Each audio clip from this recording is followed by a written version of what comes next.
inspirasi nih, segala hal yang buat kamu bingung atau justru malah makin penasaran sama salah satu PK yang katanya sih paling bergengsi juga nih ya, yaitu adalah PK Hukum Internasional. Nah, sebelum kita masuk ke dalam podcast ini lebih lanjut, kalau misalnya kata Pak Tasya, tak kenal maka tak sayang. Oleh karena itu, yuk kita kenal juga dengan Padang Pilih Inspirasi 2025. Nah, teman-teman, sebenarnya Padang Pilih Inspirasi itu apa sih? Jadi, Padang Pilih Inspirasi atau biasa dikenal dengan Pak Pilih adalah program yang dibuat oleh Departemen PKPH, di mana hal ini bertujuan sebagai jembatan informasi untuk teman-teman dan juga PKPH mengenal program kekhususan. Jadi udah gak ada kata salah jurusan lagi nih ya kalau misalnya kata teman-teman. Oke, bersama dengan hal itu hari ini sudah hadir dua sosok yang luar biasa dari perwakilan Departemen Hukum Internasional nih teman-teman. Di sini ada Kak Kayla Najari, boleh disapa-sapa dulu Kak teman-teman di sini. Oke, halo semuanya, perkenalkan nama aku Kayla dari angkatan 2022. Oke, thank you Kak Kayla, salam kenal juga ya Kak. Mungkin untuk selanjutnya lagi untuk Kak Bang Atai, Bang Atilas, ini Bang, boleh dikenal juga Bang dan sama-sama teman-teman di sini. Halo teman-teman semua, kenalin nama aku Atilas Stephen Bayu Haji, di sini sebagai Ketua Himpunan Mahasiswa Hukum Internasional. Salam kenal semuanya. Salam kenal semuanya. Abang kakak di sini kayaknya kita langsung mulai aja kali ya. Kayaknya kalau di sini udah banyak yang penasaran juga nih Bang sama PK Hukum Internasional. Nah, kalau misalnya yang pertama nih Bang, aku pengen nanya dari definisi mungkin ya. Ya itu apa sih sebenarnya hukum internasional ini mempelajari hal apa sih Bang kalau misalnya dari perspektif Abang dan juga kakak di sini? Waduh, udah lumayan serius ya pertanyaan. Oke, ini menurut pengetahuan gue aja ya teman-teman ya. Gue pakai analogi boleh ya? Boleh banget Bang. Gue sih ngelihatnya hukum internasional itu sebagai kayak gini, perumahan. Nah, perumahan itu kan banyak penghuninya. Nah, di sini penghuninya itu adalah masyarakat internasional ataupun negara-negara. Yang di sini kan kalau misalnya di perumahan pasti ada peraturan ya. Peraturan. Nah, peraturan ini berasal dari mana sih? Dari kesepakatan para penghuninya yang ada di situ kan. Nah, hukum internasional itu sendiri itu terbentuk dari konsensual ataupun kesepakatan bersama dari masing-masing penghuni yang ada di situ. Nah, disitulah aturan-aturan hukum internasional itu berasal dari kesepakatan antar negara-negara yang menyepakati akan peraturan tersebut. Mungkin kalau dari gua kayak gitu kali ya. Wah, oke Bapak, ini analoginya semacam rumah yang di sana itu juga ada kesepakatan dari antar negara ya. Jadi kalau misalnya waktu pas gua membaca hukum internasionalnya juga identiknya sama kesepakatan ya yang dibahas sama dosen kita. Oke Bang, mungkin kalau misalnya tadi kan Bang Atila udah ngejelasin dari sesuatu analogi ya. Aku pengen nanya nih dari Kak Kayla punya definisinya sendiri nggak nih Kak tentang hukum internasional itu sendiri juga? Jadi kalau misalkan menurut aku sendiri, simpelnya hukum internasional itu tuh merupakan seperangkat peraturan yang mengatur hubungan suatu negara dengan negara lainnya. Itu sih. Oke, berarti kurang lebihnya juga sama ya Kak. Sebenarnya adalah gimana cara buat suatu negara itu juga interaksi sama negara lain. Oke, makasih banyak Abang Kakak. Nah, kalau misalnya kita udah kenalin nih tentang definisi dulu ya tentang hukum internasional, tapi selanjutnya aku pengen nanya, sebenarnya ada alasan sendiri nggak sih Bang untuk mendaftar dari PK Hukum Internasional ini ya? Karena kalau misalnya aku dengerin nih, orang ketika masuk PK Internasional tuh katanya dosennya killer, terus susah lulusnya juga tuh Bang. Boleh nggak nih Abang sama Kakak juga jelasin kenapa sih alasan untuk PK ini? Mungkin kalau dari gua, motif gua masuk PK Inter itu soalnya emang dari awal tuh gua rencana sebenarnya pengen cita-cita jadi duta besar ya. Waduh. Pengen jadi diplomat, pengen jadi orang yang berhubungan dengan negara-negara. Jadi gua sendiri memang sudah istilahnya sudah menjadi target gua dari awal, dari maba itu untuk masuk ke PK Inter gitu. Oke. Tapi kalau misalnya di bawah kita kebanyakan orang tuh, aku bisa ngelawak juga Bang. Kalau misalnya di bawah kan katanya banyak kan tuh dari hubungan internasional juga ya Bang. Tapi ternyata kalau misalnya hukum internasional itu sendiri ada nggak sih Bang kayak semacam apa ya? Poin lebih menjualnya juga ya bisa dibilang ke teman-teman yang justru kayak masuk ke internasional ini juga untuk jadi diplomat gitu. Oke, kalau sebenarnya lucu juga karena waktu SMA tuh gue juga rencananya masuk HI hubungan intervisip kan ya. Tapi berdasarkan nasihat-nasihat dari orang terdekat itu mungkin kayak lebih baik ditambahin ada aspek hukumnya deh. Jadi biar lebih menyeluruh juga, lebih istilahnya nggak cuma politik aja gitu. Jadi istilahnya gue ada aspek tambahannya juga, itu aspek hukum di situ. Itu sih kalau dari gue simpel aja gitu. Wah, berarti ada ibaratnya bumbu-bumbu hukum juga ya Bang untuk tentang hukum internasional juga. Oke Bang, kalau misalnya tadi kan aku udah nanya-nanya juga ya tentang sebenarnya alasan dari Bang Atila ini untuk ikut ke dalam PK. Nah setelah itu aku pengen nanya nih ke Kak Kayla, ada nggak Kak alasan tersendiri kenapa Kakak tuh pengen masuk ke jurusan hukum internasional? Nah kalau misalkan dari aku sendiri tuh agak beda dari Atila. Sebenarnya aku tuh nggak punya niatan untuk jadi duta besar, nggak punya niatan untuk jadi diplomat, bahkan aku nggak punya niatan untuk kerja di Kementerian Luar Negeri sebenarnya. Tapi sebenarnya kenapa aku akhirnya milih untuk masuk ke jurusan hukum PK internasional sendiri tuh sebenarnya mulainya tuh dari semester 3 pada saat aku dapat mata kuliah hukum internasional. Dan di situ aku diajar sama Bu Kristi dan dengan kayak course manualnya yang tiap minggu, dan kayak yang aku suka dari cara mengajar Departemen Hukum Internasional tuh mereka selalu memberikan kita tugas yang memaksa kita tuh untuk mikir dan riset dan mengasah kemampuan logika hukum kita.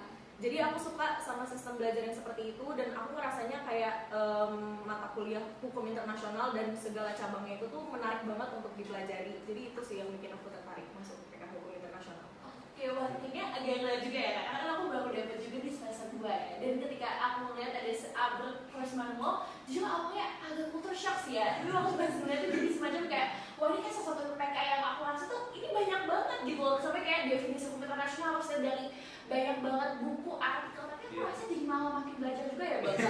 Jadi boleh gak tau Bang sama Abang sama Kakak juga buat ngejelasin ini mungkin kayak awalnya culture shock tapi tiba-tiba jadi nyaman nih. Kenapa sih apa satu hal yang menurut Abang dan Kakak ini paling menarik gitu loh ketika belajar hukum internasional? Kalau gue dari gue dulu kali ya. Boleh banget Bang. Kalau dari gue tuh mungkin kesenjangannya juga dan matkul lain sih. Dimana kalau misalnya matkul lain tuh mungkin tergantung dosennya, terserah dosennya.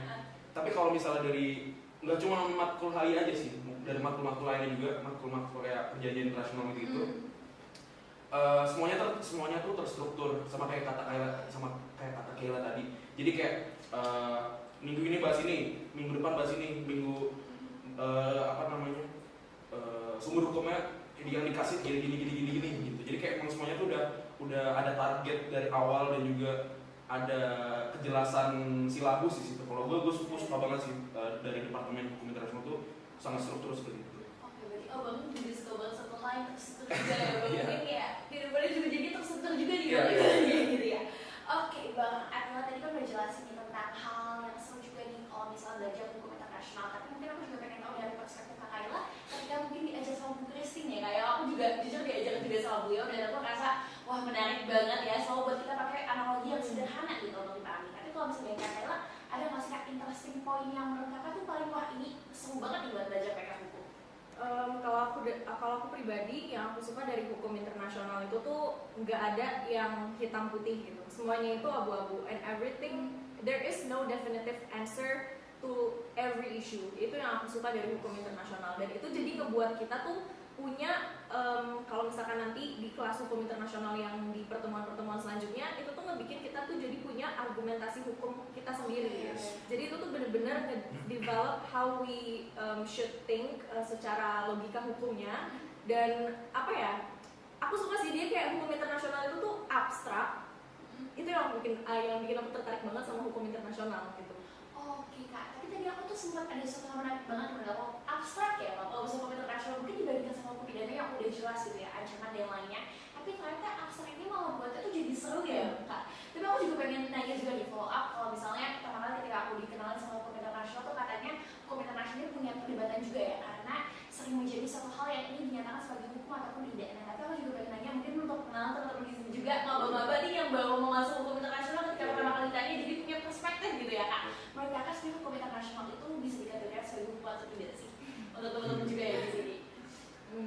Mungkin kalau misalkan dari aku sendiri kali ya. Kalau misalkan kita berpikir hukum secara normatif yang kayak suka diatur dalam hukum domestik, di mana kayak hukum itu tuh bisa memaksa orang untuk memaksa subjek-subjek hukumnya untuk melakukan atau tidak melakukan sesuatu. Kalau misalkan kita mikir definisi hukum itu tuh seperti itu, mungkin bisa dibilang hukum internasional itu bukan hukum. Tapi kalau misalkan kita kenapa ada perdebatan ini tuh terjadi? Karena ya di dalam hukum internasional sendiri itu tuh tidak ada kayak mana ada sih kita ngelihat kayak polisi di hukum internasional kan there is no such thing kan. Tapi kenapa hukum internasional itu tuh terbentuk? karena itu tuh untuk membuat hubungan negara-negara yang tadi seperti udah aku bilang itu tuh bisa menjadi lebih terstruktur gitu di berbagai bidang gitu. Karena kalau misalkan gak ada hukum internasional, mungkin sampai sekarang kita masih perang, mungkin ya intinya menurut aku hukum internasional itu tuh merupakan hukum, tapi kita nggak bisa mikir bahwa hukum internasional itu adalah hukum yang memaksa, karena everything in international law itu harus based on consent gitu. Oke Kak, mungkin ini juga mungkin film buat baba-baba ya, abang kayak di awal bakal ditanya juga ya tentang definisi hukum internasional. Tapi mungkin dari Bang Adlan yang pengen ditambah juga nih Bang, buat skill-skillan ke maba juga nih ya. Sebenarnya semuanya udah di cover sih sama udah oke banget. Nah, semuanya pokoknya kalau buat maba intinya everything about international law itu balik ke pernyataan terakhir Kayla, it's all about consent, it's all about consent to be bound. Semuanya itu nggak bisa, negara itu nggak ada yang bisa dipaksa kalau misalnya dia tuh tidak mengikatkan diri ke perjanjian apapun itu ya. Itu sih kalau dari gua kali ya. Oke, aku jadi keinget salah satu asas yang terlalu banget ya Bang, Asas. asas ZPK ya. Karena lagi belajar perjanjian juga nih Bang. Nah, tapi kalau misalnya tadi kan kita udah bahas tentang PK-nya ya Bang. Abang kakak juga disini udah jelasin tentang PK dan juga keseruan ketika belajar langsung di kelas. Nah, mungkin kita agak move keluar kelas dulu nih ya. Ketika abang kakak ini jadi mapres dan juga jadi ketua himpunan juga ya Bang. Aku pengen nanya pengalamannya itu tuh seperti apa sih Bang? Mungkin mulai dimulai sebagai pengalaman dia jadi ketua himpunan internasional. Kalau dari gua mungkin ya dari adanya organisasi Himakin, dan gua dapat amanah sebagai kahimnya, gua udah punya kesempatan untuk istilahnya istilahnya mungkin bisa bilang mendekatkan diri kepada dosen ya gitu. Jadi kayak sedikit banyak gua keep in touch selalu dengan dosen siapapun itu, baik itu Bu Davina, Bu Ira, Bu Kristi, Pak Imam dan lain-lain. Gue merasa mungkin organisasi Hima ini sangat sentral bagi kegiatan akademik mahasiswa PK Inter itu sendiri ya. Kalau dari gue mungkin lebih mikir benefit yang gue dapat dan teman-teman Himain juga itu lebih kayak dari arah akademiknya. Tapi aku jadi penasaran juga dong, kalau misalnya di arah akademik ini mungkin ada bimbingan langsung nggak sih Bang dari dosen-dosen yang ada dalam hukum internasional itu sendiri? Apakah ada program-program juga yang bisa diikutin sama teman-teman juga di sini? Sebenarnya kalau misalnya kita bilang di arah secara langsung itu memang mungkin tidak. Tapi kita setiap acara atau setiap istilahnya program kerja yang mau kita buat itu, kita selalu bakal menginformasikan dan juga mengundang Bapak Ibu dosen dari Departemen HI itu sendiri. Nah, dan juga seperti kegiatan insya Allah mungkin di akhir bulan September ini kita bakal ada visit ke ICRC, dan juga di sekitar 2 bulan lagi bakal ada lomba legal essay dari yang diadakan oleh Himain itu sendiri. Nah, itu mungkin teman-teman yang berminat untuk lomba legal essay, untuk coba-coba legal essay hukum internasional, boleh dicoba nanti di perlombaan itu kali ya. Nah, untuk pengenalan juga ke dunia lomba di perkuliahan ini gitu. Oke Mbak, ada lagi buat temen juga nih yang maba-maba juga ya Bang, lagi penasaran juga mulai dikepoin Instagramnya, boleh tahu Bang? Ya, boleh. Hima International FH4. Oke, jangan lupa di follow ya teman-teman semua. Oke, kalau misalnya tadi aku udah ngobrol-ngobrol juga sama Bang Adlan, aku pengen sekarang tahu dari perspektifnya Kak Kayla nih Kak, sebagai mahasiswa berprestasi di hukum internasional. Menurut Kakak gimana sih Kak pengalaman selama ini?